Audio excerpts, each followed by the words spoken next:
out here at the St Clair Cemetery over off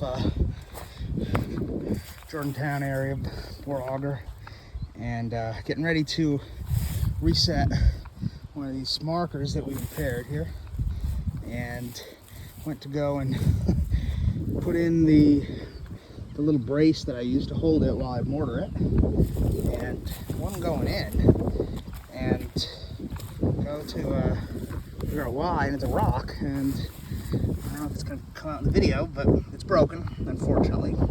But it's got June 1821 or 27, I believe.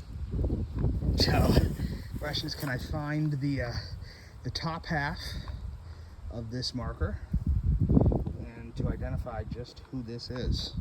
Super exciting. This row, you know, possibly has these folks who might be the patriarchs, but I mean, they died much later than that, 1820.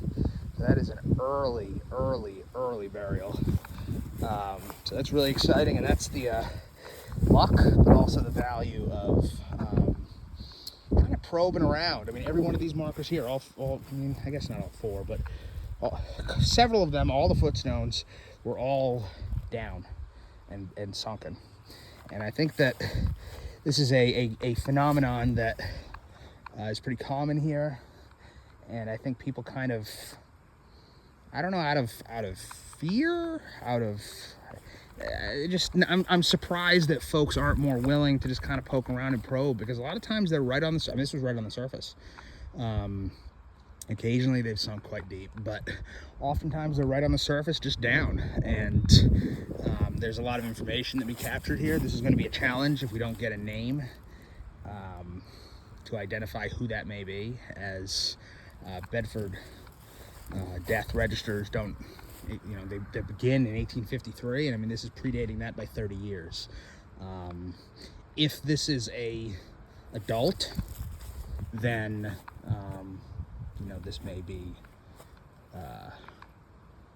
this, maybe I can find with a June associated with the St Clair family. Maybe we can kind of back into some options.